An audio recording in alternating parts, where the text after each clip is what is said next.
Hello students. आज हम पढ़ने जा रहे हैं मैकेनिक्स, जहां से फिजिक्स प्रॉपरली स्टार्ट होती है। Mechanics means study of objects are in rest और इन मोशन। मतलब कोई ऑब्जेक्ट्स रेस्ट या मोशन में हो तो उनकी स्टडी करना मैकेनिक्स कहलाता है। मैकेनिक्स के तीन ब्रांच हैं: स्टैटिक्स, काइनेमेटिक्स और dynamics. Statics is the branch of physics in which we study about the objects in rest. यहाँ पर हमें टाइम का मेजरमेंट करना जरूरी नहीं है, क्योंकि हम रेस्ट में ऑब्जेक्ट्स हैं उनके बारे में पढ़ रहे हैं। भले ही उन पर बहुत सारे फोर्स लग रहे हैं पर वो रेस्ट में है, तो इसलिए हम उनके बारे में पढ़ाई करेंगे, तो इसको स्टैटिक्स बोलेंगे। फिर होता है kinematics. Kinematics means study of the objects in motion without considering cause of motion. हमें मोशन की स्टडी करना है without considering cause of motion. यहाँ टाइम मेजर करना एसेंशियल है, क्योंकि आप ऐसे ऑब्जेक्ट्स के बारे में पढ़ रहे हैं जो चल रहे हैं, तो उनके किसी पैरामीटर को डिफाइन करने के लिए टाइम चाहिए। एंड थर्ड है dynamics. Dynamics is the branch of physics in which we deals with the study of objects in motion with consideration of cause of motion. मतलब वो कौन से फोर्स हैं जो उसके लिए रिस्पॉन्सिबल है, एनर्जी का क्या होगा। न्यूटन का इसमें बड़ा कंट्रीब्यूशन है। जहां तक काइनेमेटिक्स की बात है, हम गैलीलियो की सोच को पढ़ते हैं, और जब हम डायनेमिक्स में आ जाते हैं तो हम न्यूटन के हिसाब से पढ़ाई करते हैं। न्यूटन का बड़ा कंट्रीब्यूशन है डायनेमिक्स में। तो जहां से Newton laws of motion start होगा, वहां से हम डायनेमिक्स पढ़ेंगे। और अभी हम स्टार्ट करेंगे काइनेमेटिक्स से। काइनेमेटिक्स जो है 11th क्लास की फिजिक्स का फर्स्ट चैप्टर, जिसको हम फिजिक्स का चैप्टर बोल सकते हैं। हालांकि इसके पहले हम बेसिक मैथमेटिकल टूल्स पढ़ते हैं, पर बेसिक मैथमेटिकल टूल्स जो हैं वो हमें केवल ये एबिलिटी देते हैं कि जब हम किसी फिजिकल क्वांटिटीज के बारे में पढ़ेंगे तो हम उनके मैथमेटिकल ऑपरेशंस को ठीक से कर पाएं। यानी कि अगर हमें उन्हें ऐड या सब्ट्रैक्ट करना है तो हम ध्यान दे पाएं कि ये वेक्टर है या स्केलर, और अकॉर्डिंगली उन्हें ऐड या सब्ट्रैक्ट करें। जब उन्हें मल्टीप्लाई या डिवाइड करना है तो भी हमें ये ध्यान रहे कि वो वेक्टर हैं या स्केलर हैं, तो हम उसको प्रॉपरली हैंडल कर पाएं। इसके अलावा कोई मैथमेटिकल ऑपरेशन जैसे ट्रिग्नोमेट्रिक फंक्शन आ जाए, या अलजेब्रा आ जाए, या आपके पास लॉगरिथमिक फंक्शन आ जाए, या आपके पास एक्सपोनेंशियल रिलेशन आ जाए, या आपको कोई ग्राफ प्लॉट करना हो, इस सब की एबिलिटी आपके अंदर आ जाए, इसके लिए आपको बेसिक मैथ्स पढ़ाया जाता है। और आप फिजिकल क्वांटिटीज के साथ ठीक से डील कर सके, इसके लिए आपको वेक्टर पढ़ाया जाता है। तो काइनेमेटिक्स की डेफिनेशन क्या होगी? काइनेमेटिक्स की डेफिनेशन होगी study of motion without considering cause of motion. Kinematics को हम डिफाइन करेंगे कि काइनेमेटिक्स है study of motion without considering it's cause. इसका मतलब हम काइनेमेटिक्स में मोशन के बारे में पढ़ते हैं जो किसी पार्टिकल का या बॉडी का मोशन हो सकता है, लेकिन हम ये ध्यान नहीं देते कि वो कौन सी एनर्जी है जिसकी वजह से ये पार्टिकल चला, वो कौन से फोर्स थे नेचर के जिनकी वजह से ये पार्टिकल चला। हम केवल उसके मोशन के parameter like distance, displacement, velocity, speed और एक्सेलरेशन के बारे में चर्चा करते हैं। यानी हम उसके मोशन के पैरामीटर्स के बारे में चर्चा करते हैं। काइनेमेटिक्स पढ़ने के लिए हमें जो सबसे पहली जरूरत है, वो जरूरत है एक फ्रेम ऑफ रेफरेंस की। फ्रेम ऑफ रेफरेंस की अगर हम डेफिनेशन देखें तो बड़ी फैंसी डेफिनेशन है, that frame of reference is a coordinate system in which there is a well-defined origin corresponding to which we can express the position of a particle which is in motion or in rest. मतलब coordinate system है एक हमारे पास x Y Z, उसका एक origin है, इसको बोलते हैं फ्रेम ऑफ रेफरेंस, जिसके रिस्पेक्ट में हम किसी पार्टिकल की स्पेस में पोजीशन को लोकेट कर सकते हैं, उसको एक्सप्रेस कर सकते हैं। लेकिन इस डेफिनेशन को पढ़ के कुछ खास समझ में नहीं आता है। तो मेरे हिसाब से डेफिनेशन क्या होती है? मेरे हिसाब से डेफिनेशन होती है कि अगर आपको फ्रेम ऑफ रेफरेंस को डिस्क्राइब करना है तो फ्रेम ऑफ रेफरेंस को डिस्क्राइब करने के लिए आपको सबसे पहले आपके पास दो चीज होना चाहिए। नंबर वन, एक होना चाहिए ऑब्जर्वर, प्लस नंबर टू आपके पास होना चाहिए एक क्लॉक। एक ऑब्जर्वर और एक क्लॉक मिलकर एक फ्रेम ऑफ रेफरेंस बनाते हैं। आगे चल के हम पढ़ेंगे कि फ्रेम ऑफ रेफरेंस कितने तरीके की होती है, वो इनर्शियल होती है, नॉन इनर्शियल होती है, और क्या हो सकता है वो हम आगे चल के पढ़ेंगे। अभी तो हमारा संघर्ष है कि फ्रेम ऑफ रेफरेंस होती क्या है। तो फ्रेम ऑफ रेफरेंस मतलब अगर डेफिनेशन पढ़े तो वो हुआ है, वो तो the frame of reference is the coordinate system in which we can blah blah blah blah blah. तो अगर हम डेफिनेशन पढ़े तो वो तो एक बहुत ही बड़ा हुआ टाइप का डेफिनेशन बना रखा है। लेकिन अगर हम उसे सिंप्लीफाई करें तो फ्रेम ऑफ रेफरेंस मतलब ऑब्जर्वर और एक क्लॉक। मतलब मैं एक फ्रेम ऑफ रेफरेंस हूं क्योंकि मैं एक ऑब्जर्वर हूं, किसी को भी देख सकता हूं, और मेरे पास एक क्लॉक है, तो मैं एक फ्रेम ऑफ रेफरेंस हूं। अब मैं स्पेस में किसी को भी देखकर उसकी पोजीशन, उसका डिस्प्लेसमेंट, उसकी वेलोसिटी, उसका एक्सेलरेशन डिस्क्राइब कर सकता हूं। इसलिए मैं एक फ्रेम ऑफ रेफरेंस हूं, और क्योंकि वो सारी चीजें मैंने बताई होंगी तो वो वेलोसिटी मेरे रिस्पेक्ट में होगी, वो डिस्प्लेसमेंट मेरे रिस्पेक्ट में होगा, वो पोजीशन मेरे रिस्पेक्ट में होगी, वो वेलोसिटी मेरे रिस्पेक्ट में होगी, वो स्पीड मेरे रिस्पेक्ट में होगी, वो एक्सेलरेशन मेरे रिस्पेक्ट में होगा। मतलब मोशन के पैरामीटर्स को डिस्क्राइब करने के लिए हमें एक ऑब्जर्वर की जरूरत होती है जिसके पास एक क्लॉक हो, और वो जो कुछ भी बता रहा है वो उस फ्रेम का सच है। मतलब सर, मतलब हो सकता है कि एक ही समय पर एक ही ऑब्जेक्ट की दो अलग अलग वेलोसिटी बता दे दो अलग अलग ऑब्जर्वर। फिजिक्स में ऐसी कई फिजिकल क्वांटिटी होंगी जो फ्रेम पे डिपेंड करेंगी, और कई ऐसी क्वांटिटी होंगी जो फ्रेम पे डिपेंड नहीं करेंगी। जो फ्रेम पे डिपेंड करेंगी वो रिलेटिव क्वांटिटीज होंगी, क्योंकि अगर ऑब्जर्वर बदल दे तो क्वांटिटी चेंज हो जाएगी। और अगर फ्रेम पर डिपेंड नहीं करेगी तो वो एक एब्सोल्यूट वैल्यू रखती होगी कि भैया किसी से भी पूछ लो इसकी वैल्यू इतनी है। तो सबसे पहले हमें एक ऑब्जर्वर की जरूरत पड़ेगी जो हमें देखकर बताएगा मोशन के पैरामीटर, जो कि होंगे रिलेटिव। पोजीशन होगी रिलेटिव, दूसरे पैरामीटर होंगे रिलेटिव। तो हम देखेंगे कौन रिलेटिव है कौन रिलेटिव नहीं है, तो हम बात करेंगे। अब हमें ऑब्जर्वर की बार बार जरूरत पड़ेगी। अब या तो मैं ये कहूं कि मैं देखता हूं, या ये कहूं कि तुम देखते हो। तो मैं बहुत साल से 18-20 साल से एक ऑब्जर्वर का इस्तेमाल करता हूं। ये हमारा ऑब्जर्वर है, इसका नाम है कल्लू। ये मेरा फेवरेट ऑब्जर्वर है। जहां भी मुझे ऑब्जर्वर की जरूरत होती है मैं कल्लू बैठा देता हूं। So we have to see whole physics through the eyes of Kallu. Kallu यह जो देखकर बताएगा कि किसी फिजिकल क्वांटिटी के बारे में क्या कह रहा है।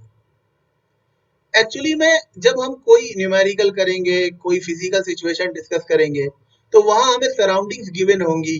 जैसे बस है, कार है, एरोप्लेन है, शिप है, कोई लड़का दौड़ रहा है, कोई चिड़िया उड़ रही है। ये सराउंडिंग्स होंगी जिनको डिस्कस किया जाएगा। अब आपसे पूछ लिया जाएगा कार की वेलोसिटी बताइए बस के रिस्पेक्ट में, तो हमें बस में बैठ कर देखना होगा। तो ना तो मैं बैठने जाऊंगा ना आप बैठने जाएंगे, हम कल्लू को बैठा देंगे और बोलेंगे जा देख ले, और वो जो बोलेगा वो लिख देंगे। हो सकता है वो साइकिल की वेलोसिटी पूछे कार से देखने पर, तो अब कार में बैठकर देखना पड़ेगा ना भाई कि क्या दिख रहा है। तो हमें एक ऑब्जर्वर की जरूरत पड़ेगी। तो ये हमारा ऑब्जर्वर होगा कल्लू, और ये मेरा फेवरेट ऑब्जर्वर है, बहुत काम करता है, पूरी फिजिक्स को आसान बना देता है। अपन देखेंगे धीरे धीरे। तो हम समझ गए कि फ्रेम ऑफ रेफरेंस मतलब एक ऑब्जर्वर और एक क्लॉक। अगर हमें ये दो चीजें मिल जाएं तो हम मोशन को स्टडी कर सकते हैं। तो समझिए कि ये हमारा एक्स वाई एंड जी एक कोऑर्डिनेट सिस्टम है, और जो भी हमारा ऑब्जर्वर है, मेरा तो कल्लू ही है, आप अपना मनपसंद चुन ले। तो यहां पर उसकी आंख है ओरिजिन पर, कल्लू को देखना पसंद है, और यहां पर समझो कि उसको कोई ऑब्जेक्ट ऑफ इंटरेस्ट दिखाई देता है पोजीशन ए पर। तो ये कल्लू ने इसको देखा। हम अभी जब वेक्टर्स पढ़ रहे थे तो हम पढ़ चुके हैं पोजीशन वेक्टर। कल्लू की आंख से इस लड़की को मिलाने वाली लाइन इसका पोजीशन वेक्टर है, जो डिस्क्राइब कर रहा है स्पेस में उस लड़की की पोजीशन, जो एक सड़क पे हो सकती है, किसी बिल्डिंग पर हो सकती है, हो सकता है कार में जा रही हो। मान लेते हैं कि ये लड़की स्केटिंग कर रही थी, तो ये इसका पोजीशन वेक्टर है, जो ये डिस्क्राइब करेगा कि स्पेस में इस लड़की की कल्लू के रिस्पेक्ट में पोजीशन क्या है। यानी जब हमारा ऑब्जर्वर किसी भी ऑब्जेक्ट की पोजीशन बताएगा, तो उसकी ऑब्जेक्ट की जो पोजीशन है वो जिस फिजिकल क्वांटिटी से डिस्क्राइब होगी उसको हम बोलेंगे पोजीशन वेक्टर। यानी पोजीशन वेक्टर वो फिजिकल क्वांटिटी है जो डिस्क्राइब करेगी किसी ऑब्जेक्ट की position with respect to observer. अब ऑब्जर्वर चेंज हो जाएगा तो पोजीशन वेक्टर चेंज हो जाएगा, क्योंकि अगर मैं किसी चिड़िया को देख रहा हूं तो उसका पोजीशन वेक्टर अलग है, और अगर यहाँ मेरे पड़ोस में कोई लड़का है वो भी चिड़िया को देख रहा है तो उसका पोजीशन वेक्टर अलग है, ना केवल मैग्नीट्यूड में अलग है बल्कि डायरेक्शन में भी अलग है। तो किसी भी ऑब्जेक्ट की पोजीशन किसी ना किसी ऑब्जर्वर के रिस्पेक्ट में होगी। अब हमें पता कैसे चलता है कि कोई बॉडी मोशन में है या रेस्ट में? तो मोशन की डेफिनेशन होती है कि whenever a particle changes its position with respect to observer, then it is said to be in motion. अगर कोई पार्टिकल ऑब्जर्वर के रिस्पेक्ट में अपनी पोजीशन चेंज करता है तो वो मोशन में होता है। इसका मतलब एकदम सिंपल लैंग्वेज में बोले तो हमारी आंख से किसी ऑब्जेक्ट को मिलाने वाला एक पोजीशन वेक्टर होता है। अगर ये पोजीशन वेक्टर चेंज हो जाए तो हम बोलेंगे कि वो मोशन में है, अदरवाइज हम बोलेंगे कि वो मोशन में नहीं है। अब पोजीशन वेक्टर एक वेक्टर है, वेक्टर के पास दो चीजें होती है, एक उसका मैग्नीट्यूड और एक उसकी डायरेक्शन। या तो ये वेक्टर लंबा हो जाए, छोटा हो जाए, मतलब इसकी मैग्नीट्यूड चेंज हो जाए, मतलब ये लड़की कल्लू से दूर चली जाए या पास आ जाए, तो हम बोलेंगे कि ये ना मोशन में है। इसके लिए पास और दूर ना आए, सिर्फ इसकी डायरेक्शन चेंज हो जाए तो भी हम बोलेंगे कि ये इसके लिए मोशन में है। कहने का मतलब ये है कि हमारी आंख से किसी ऑब्जेक्ट को मिलाने वाली एक लाइन होती है जो पोजीशन वेक्टर होती है। अगर वो लाइन छोटी हो जाए, बड़ी हो जाए या घूम जाए तो हम बोलते हैं कि वो पार्टिकल हमारे लिए, वो ऑब्जेक्ट हमारे लिए मोशन। तो मोशन की डेफिनेशन हो गई, whenever an object changes its position with respect to observer then it is said to be in motion। और रेस्ट की डेफिनेशन भी यही हो गई कि otherwise it is said to be in rest। अगर वो मोशन में नहीं है तो रेस्ट में है, इसका मतलब अगर पोजीशन वेक्टर चेंज नहीं हो रहा तो वो रेस्ट में है। अब मैं ये कहना चाहता हूं कि rest and motion are relative terms.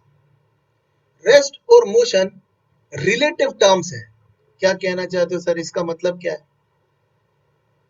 देखो, रेस्ट और मोशन रिलेटिव टर्म्स है, इसका मतलब ये है कि मान लो कि आप एक ट्रेन में जा रहे हैं,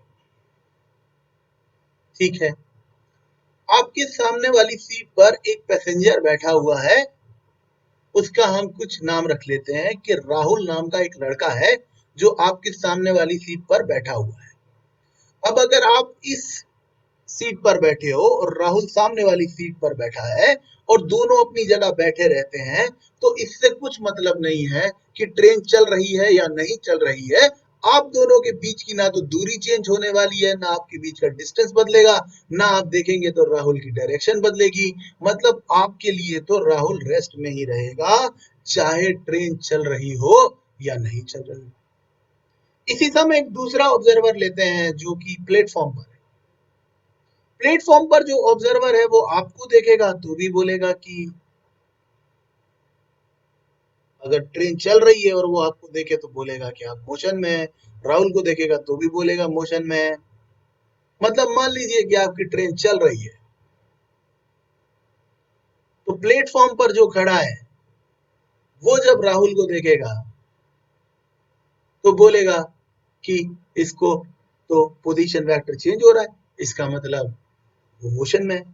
जबकि आप ट्रेन के अंदर बैठकर अपने सामने वाली बर्थ पर जो भी पैसेंजर बैठा है उसको देखते रहें लगातार, तो भी आप बोलेंगे कि वो रेस्ट में है। यानी रेस्ट और मोशन रिलेटिव है, एब्सोल्यूट कुछ भी नहीं है। हो सकता है एक ही समय पर एक ही ऑब्जेक्ट दो अलग अलग ऑब्जर्वर में से एक के लिए रेस्ट में हो, एक के लिए मोशन में। अब जब दो तीन चार लोग कार में बैठ कर जाते हो तो आप कार कितनी भी स्पीड से चलाओ, आप लोग एक दूसरे के लिए रेस्ट में होते हो क्योंकि आप कार के अंदर हो। आपके बीच की ना डिस्टेंस चेंज हो रही है ना ही डायरेक्शन चेंज हो रही है। लेकिन सड़क से कोई आप लोगों को देखे तो उसके लिए कार भी मोशन में है, आप सारे लोग भी मोशन में हो। यानी ऑब्जेक्ट तो एक ही है, पर उसे अलग अलग लोग देखें और वही पैरामीटर अलग अलग दिखाई दे तो वह एक रिलेटिव पैरामीटर होता है। मोशन एब्सोल्यूट नहीं होता, ना ही दुनिया में रेस्ट एब्सोल्यूट होता है। मोशन को बतलाने के लिए भी ऑब्जर्वर चाहिए और रेस्ट को बतलाने के लिए भी ऑब्जर्वर चाहिए। अब मान लीजिए कि ये लड़की जो है स्केटिंग करते हुए इस रास्ते से पॉइंट ए से पॉइंट बी तक चली जाती है और कल्लू हमेशा की तरह देखता रहता है। तो कल्लू का पोजीशन वेक्टर लड़की के लिए घूमने लगता है और पहले इसका पोजीशन वेक्टर था r1 वेक्टर, जो अब बदल के हो जाता है r2 वेक्टर। जिस रास्ते से लड़की ए से बी तक गई है उस रास्ते को बोलते हैं डिस्टेंस। यानी डिस्टेंस का मतलब है वो path length, actual length of path followed by the particle while moving from initial to final position। मतलब डिस्टेंस वो सचमुच का रास्ता है, उस सचमुच के रास्ते की लंबाई है जिससे कि कोई पार्टिकल ए से बी तक गया है। Distance is the actual length of path followed by the body while going from initial to final position।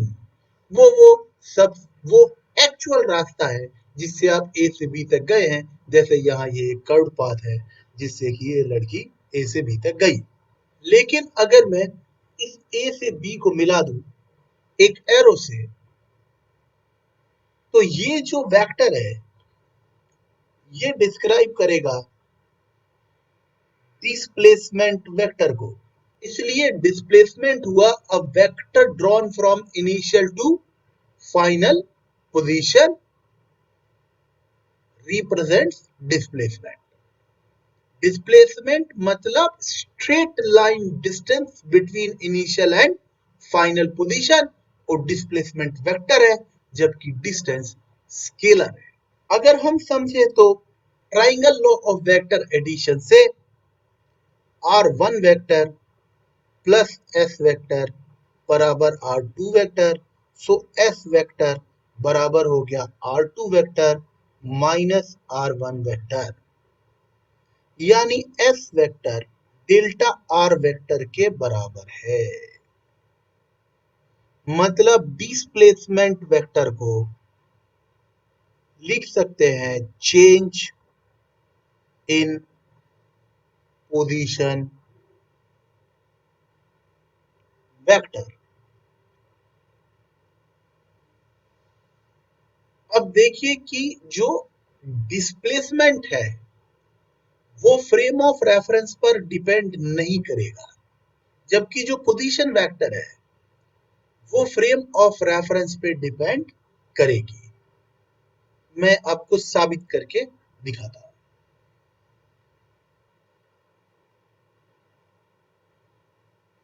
समझो कि हमारे पास एक ग्राउंड में दो पिलर लगे हैं ए और बी, और उनके बीच में गैप है एस। मतलब अगर कोई ए से बी तक चलकर जाए तो उसका डिस्प्लेसमेंट होगा एस। तो समझो कि ये एक लड़की है जो ए से बी तक चलकर जा रही है। अब इस लड़की को अगर ऑब्जेक्ट माने तो इसमें दो ऑब्जर्वर्स का इंटरेस्ट है। एक तो ये है लड़का ए, हरा वाला। ये इस लड़की को देखता है तो इसका पहला पोजीशन वेक्टर बताता है R1 वेक्टर, और दूसरा पोजीशन वेक्टर बताता है R2 वेक्टर। और ए से बी तक डिस्प्लेसमेंट वेक्टर एस वेक्टर है ही, इसलिए अगर हम वेक्टर लॉस से जाएंगे तो एस वेक्टर बराबर आ जाएगा R2 vector minus R1 vector. ठीक इसी समय ये नीला वाला लड़का, लड़का बी, भी इस लड़की को देख रहा था, और इसके लिए पोजीशन वेक्टर पहला वाला लड़की का था R1 डैश वेक्टर, और फाइनल वाला था R2 डैश वेक्टर। फिर से ट्राइंगल लॉ लगाएं तो R2 dash vector minus R1 dash vector बराबर आ गया S वेक्टर। हे भगवान, इससे साबित होता है कि अगर इस मैदान में 100 लड़के भी होते, यानी 100 इंडिपेंडेंट फ्रेम ऑफ रेफरेंस होती, उन सभी के लिए ऑब्जेक्ट एक ही होता, ये लड़की। लड़की की इनिशियल पोजीशन के करस्पॉन्डिंग सबके अलग अलग इनिशियल पोजीशन वेक्टर होते, क्योंकि ए के लिए इनिशियल पोजीशन वेक्टर है R1 वेक्टर, बी के लिए इनिशियल पोजीशन वेक्टर है R1 डैश वेक्टर। अगर मैं इस लाइन पे और लड़के खड़े कर लूं C D E F G H, तो सभी के लिए डायरेक्शन अलग होगी, डिस्टेंस अलग होगी, तो लड़की का इनिशियल पोजीशन वेक्टर सबके लिए अलग होगा, फाइनल भी अलग होगा। यानी position vector frame of reference पे डिपेंड करता है, लेकिन जब फाइनल पोजीशन वेक्टर में से इनिशियल पोजीशन वेक्टर वो लोग सब्ट्रैक्ट करेंगे तो सबको एक ही डिस्प्लेसमेंट मिलने वाला है, ये एस वेक्टर। इसलिए डिस्प्लेसमेंट फ्रेम ऑफ रेफरेंस पर डिपेंड नहीं करता। बस आपने अगर ये बता दिया कि ये डिस्प्लेसमेंट ग्राउंड से देखा गया, तो अब ये बताने की जरूरत नहीं है कि ग्राउंड पे ए ने देखा या बी ने देखा या सी ने देखा या डी ने देखा। ग्राउंड पे जितने भी लोग खड़े होंगे सबको एक जैसा डिस्प्लेसमेंट दिखा होगा। अगर आपने बोल दिया कि ये डिस्प्लेसमेंट है विद रिस्पेक्ट टू कार, तो ये बताने की जरूरत नहीं है कि कार के ड्राइवर ने देखा, कि फ्रंट सीट के पैसेंजर ने देखा, या सेकंड सीट के पैसेंजर ने देखा। आपको ये डिस्क्राइब करने की जरूरत नहीं है, क्योंकि कार एक फ्रेम है, जितने भी लोग उस फ्रेम में होंगे सबको एक जैसा ही दिखेगा। तो डिस्प्लेसमेंट फ्रेम ऑफ रेफरेंस पे डिपेंड नहीं करता, लेकिन position vector frame of reference पर डिपेंड करता है। अब हम कंपेयर कर लेते हैं डिस्प्लेसमेंट को और डिस्टेंस को। तो पहला पॉइंट है, डिस्प्लेसमेंट होता है vector drawn from initial to final position, जबकि डिस्टेंस होता है actual path length between initial and final position. मतलब डिस्प्लेसमेंट एक वेक्टर है और डिस्टेंस एक स्केलर है। डिस्प्लेसमेंट का एक यूनिक वैल्यू होता है बिटवीन टू गिवन पॉइंट्स। मतलब आपको स्पेस में अगर दो पॉइंट दे दिए गए, तो जब आप उनको इनिशियल से फाइनल तक एक वेक्टर ड्रॉ करेंगे तो एक यूनिक वेक्टर आएगा। मतलब दो पॉइंट्स अगर फिक्स्ड हैं स्पेस में, तो उनके बीच का डिस्प्लेसमेंट भी फिक्स है। जबकि अगर हम डिस्टेंस को देखें, then there are infinite values of distance are possible between initial and final position। जैसे अगर हम एक फुटबॉल का मैच देखें, तो फुटबॉल के मैच में हर बार एक गोल पोस्ट से दूसरे गोल पोस्ट तक ही बॉल ले जाना है। अगर हम इस गेम को वेक्टर्स में देखते तो ये दुनिया का सबसे बोरिंग गेम होता, क्योंकि एक गोल पोस्ट से दूसरे गोल पोस्ट तक एक एरो ड्रॉ कर दो, बस वही बॉल का डिस्प्लेसमेंट है। लेकिन हम बार बार फुटबॉल का हर नया मैच देखते हैं, क्योंकि हर बार प्लेयर्स एक गोल पोस्ट से दूसरे गोल पोस्ट तक बॉल को ले जाने में, बॉल ने जो रास्ता ट्रेवल किया है एक एक प्लेयर से दूसरे प्लेयर तक, दूसरे प्लेयर से तीसरे प्लेयर तक, बार बार बार बार वो इनफाइनाइट तरीके से वो एक गोल पोस्ट से दूसरे गोल पोस्ट तक बॉल को ले जा रहे हैं। ऐसे ही आप ए से बी तक जाने के इनफाइनाइट रास्ते ढूंढ सकते हैं और वो सभी डिस्टेंस को रिप्रेजेंट करें। डिस्प्लेसमेंट पॉजिटिव, नेगेटिव और जीरो तीनों वैल्यूज रख सकता है, जबकि डिस्टेंस किसी मूविंग बॉडी के लिए ऑलवेज पॉजिटिव होती है। अब अगर कोई रुका ही हुआ है तो उसने कोई डिस्टेंस कवर की ही नहीं है। देखिए, डिस्प्लेसमेंट पॉजिटिव, नेगेटिव और जीरो है, इसका क्या मतलब है? जहां से हम मोशन को स्टार्ट करते हैं, मान लीजिए हमने उसके एक और प्लस डायरेक्शन ले लिया और दूसरी ओर माइनस डायरेक्शन ले लिया, यानी एक तरफ प्लस आई कैप ले लिया, दूसरी तरफ माइनस आई कैप ले लिया, क्योंकि डिस्प्लेसमेंट वेक्टर है। तो अब अगर आप पॉजिटिव डायरेक्शन में जा रहे हैं तो आपका डिस्प्लेसमेंट आएगा जैसे 10 आई कैप, 20 आई कैप, 30 आई कैप। और अगर आप नेगेटिव डायरेक्शन में चले गए हैं तो आंसर आ जाएगा -10 आई कैप, -20 आई कैप, -30 आई कैप।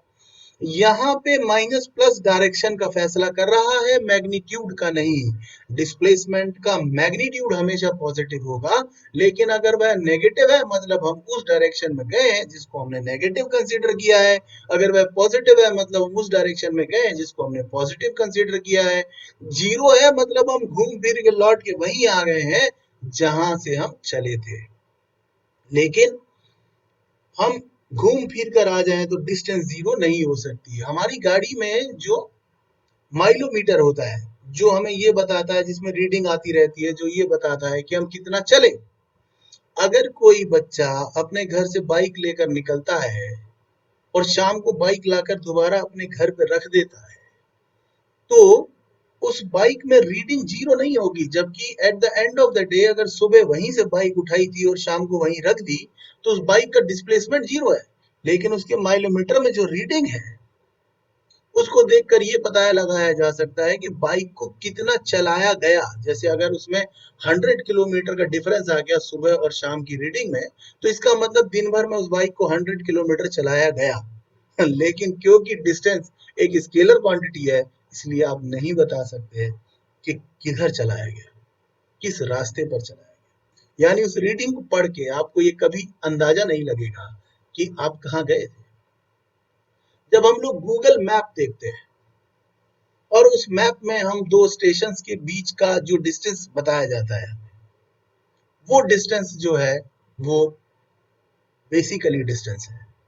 लेकिन जब हमें एक फ्लाइट से एक जगह से दूसरी जगह जाते हैं और हमें एयर डिस्टेंस बताया जाता है, तो वो बेसिकली डिस्प्लेसमेंट है, क्योंकि फ्लाइट एकदम सीधे चलेगी और कार उस रास्ते से जाएगी जो कि डेवलप्ड है। सो इसलिए डिस्टेंस मतलब एक्चुअल लेंथ ऑफ पाथ, जबकि डिस्प्लेसमेंट मतलब इनिशियल से लेकर फाइनल पोजीशन के बीच का स्ट्रेट लाइन डिस्टेंस। मतलब हम समझ सकते हैं कि कोई भी दो गिवन पॉइंट्स के बीच में जो सबसे छोटा डिस्टेंस होगा वो डिस्प्लेसमेंट होगा। बाकी जितने भी रास्ते होंगे ए से बी तक जाने के, वो इनफाइनाइट रास्ते हो सकते हैं, लेकिन उन सब की लेंथ इस सबसे छोटे रास्ते से तो बड़ी ही होगी।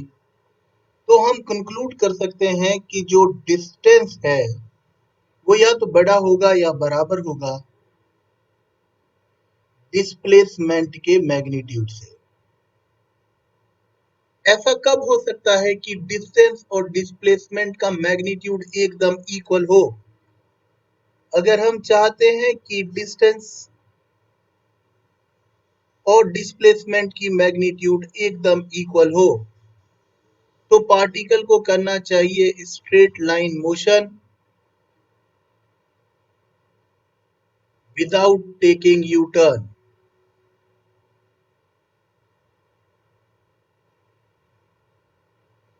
मतलब उसको एक ही स्ट्रेट लाइन में एक ही डायरेक्शन में चलते जाना चाहिए, उस लाइन पर लौट भी नहीं सकता, क्योंकि स्ट्रेट लाइन मोशन ही मानेंगे अगर हम उस पर वापस भी लौट आए तो।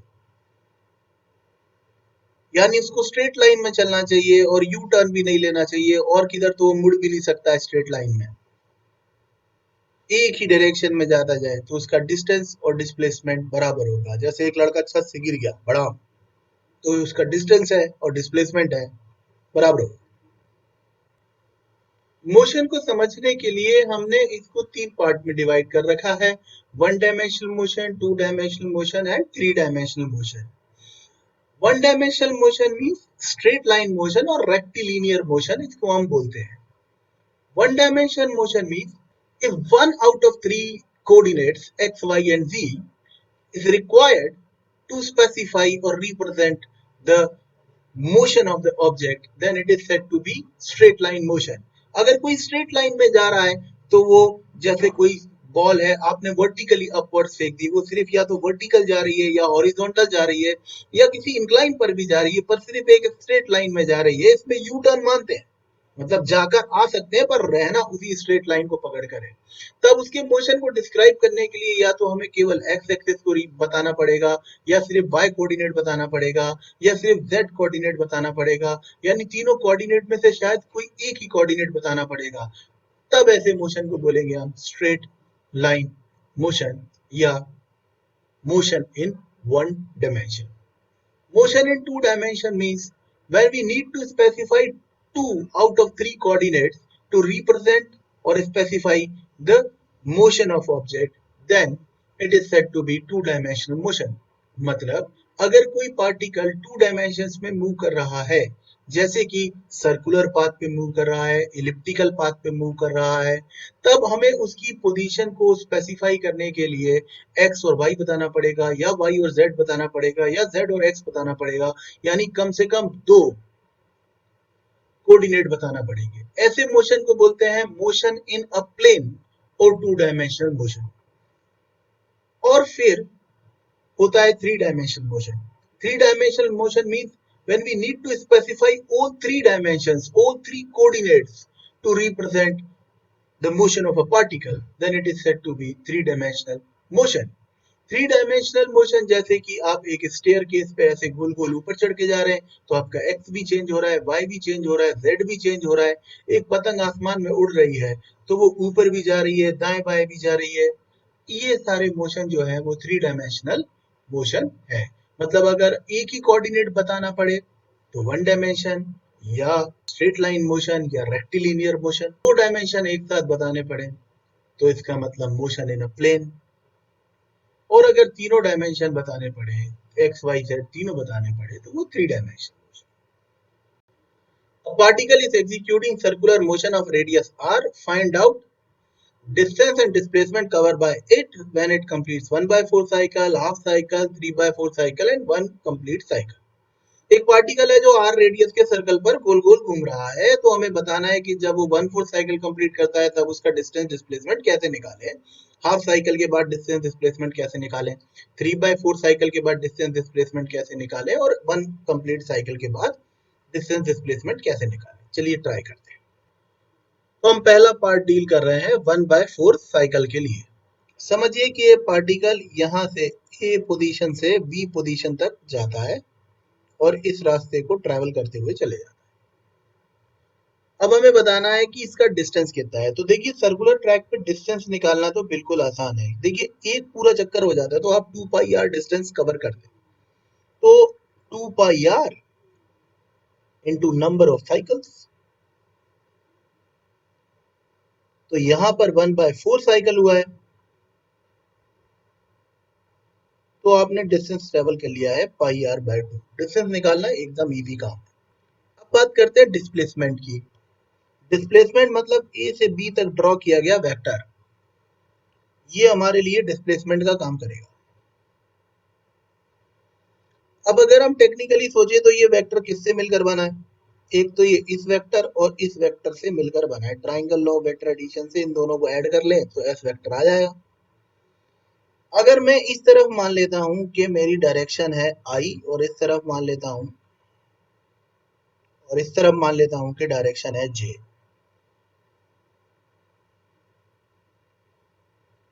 तो फिर ये हो जाएगा वेक्टर आर आई कैप और ये वेक्टर हो जाएगा आर जे कैप। इसलिए जब मैं डिस्प्लेसमेंट की कैलकुलेशन करूंगा तो डिस्प्लेसमेंट वेक्टर हो जाएगा R i cap plus are J cap. ये तो इसकी वेक्टर फॉर्म आ गई। अगर मुझे इसका मैग्नीट्यूड चाहिए तो वो हो जाएगा अंडर रूट आर का स्क्वायर प्लस आर का स्क्वायर मतलब रूट टू आर। साथ ही साथ अगर मुझे दिखाना है कि ये वेक्टर कहां पर है तो मैं दिखा भी सकता हूं।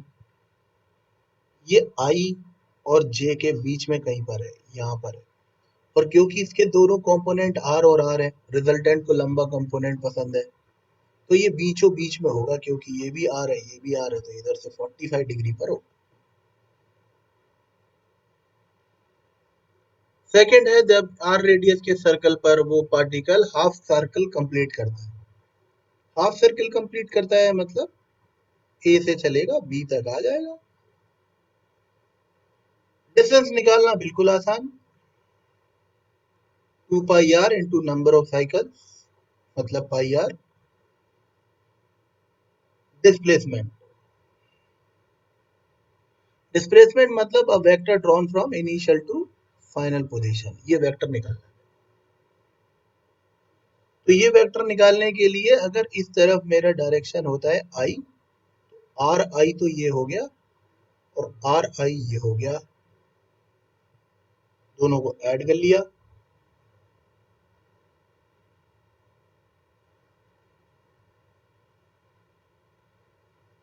Are i cap plus are i cap मतलब हो गया 2 आर आई कैप। मैग्नीट्यूड आ गया 2 आर, खत्म हो गया। नेक्स्ट है 3/4 साइकिल मतलब ए से स्टार्ट कर रहे हैं और बी पर खत्म कर रहे हैं, तो यहां से इस तरह से चल के जा रहे हैं। डिस्टेंस निकालना बिल्कुल आसान, 2 pi R into number of cycles यानी 3 पाई आर बाय 2। ठीक है, अब डिस्प्लेसमेंट। पहली बात तो हम ए से बी तक जो वेक्टर ड्रॉ किया है ये निकालना चाहते हैं, मतलब हमारे लिए एस वेक्टर ये है। ये मिलकर बना होगा दो वेक्टर से, एक तो ये और एक ये। अब मुझे देखना होगा कि अगर मैंने इधर पे लिया था आई तो इधर होगा माइनस आई, तो इधर होगा जे तो इधर होगा माइनस। तो ये वाला वेक्टर होगा मेरे पास आर आई कैप और ये वाला होगा माइनस आर जे कैप। बस ट्राइंगल लॉ वेक्टर एडिशन लगाया तो डिस्प्लेसमेंट आ जाएगा R I minus R J. Magnitude निकाल लें तो फिर से हो जाएगा under root R square plus R square मतलब रूट टू आर। एंगल निकाल लें तो फिर से दोनों कंपोनेंट सेम है तो 45 ही आएगा। हाँ लेकिन इसका क्वाड्रेंट चेंज हो गया क्योंकि ये प्लस आई और माइनस जे के बीच में है, ये एस वेक्टर है, 45 हो गया, ये भी 45 है। अब एक पूरा साइकिल मतलब ए से चले थे और लौट कर यहीं वापस ए पर ही आ गए, तो साहब डिस्टेंस वो होगी 2 pi R into number of cycles मतलब 2 पाई आर। डिस्प्लेसमेंट एकदम कॉमन सेंस है, जीरो वेक्टर, क्योंकि जहां से चले थे वहीं आ गए तो डिस्प्लेसमेंट जीरो हो गया। नेक्स्ट क्वेश्चन है, wheel is rolling without slipping, find out displacement of point after half cycle. ये पहिया है, ये जमीन में लुढ़क रहा है और बिना फिसले लुढ़कता है। बिना फिसले लुढ़कने का मतलब है कि जब ये पूरा चक्कर कंप्लीट करता होगा तो ये अपनी सरकमफ्रेंस के बराबर चल लेता होगा मतलब 2 पाई आर। लेकिन अभी इसने हाफ साइकिल कंप्लीट किया है, इसका मतलब इसने अपनी आधी सरकमफ्रेंस के बराबर यानी पाई आर डिस्टेंस कवर किया। अब जो इसका पॉइंट ए है ये यहां आ गया होगा, ए डैश बन गया होगा। तो अगर हमें डिस्प्लेसमेंट निकालना है तो ये निकालना है एस वेक्टर। ये दो वेक्टर से मिलकर बना होगा, एक तो ए बी और एक बी ए डैश।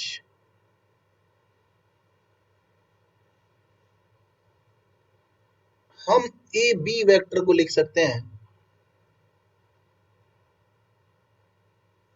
अगर हम इस तरफ मान लें आई, इस तरफ मान लें जे, तो इसको लिख सकते हैं हम पाई आर आई कैप, और बी ए डैश वेक्टर को लिख सकते हैं हम, क्योंकि ये हाइट होगी 2r, तो इसको लिख सकते हैं हम 2r जे कैप। अब हमें डिस्प्लेसमेंट निकालना है, तो triangle law of vector addition से pi R i cap plus 2r j cap. Magnitude निकालना, तो हो जाएगा अंडर रूट पाई आर का स्क्वायर प्लस 2r का स्क्वायर। तो इसका मैग्नीट्यूड आ जाएगा r under root pi square plus 4। अगर हम ये एंगल निकालना चाहते हैं, तो tan थीटा बराबर 2r पाई आर, तो थीटा बराबर हो गया tan इनवर्स 2 पाई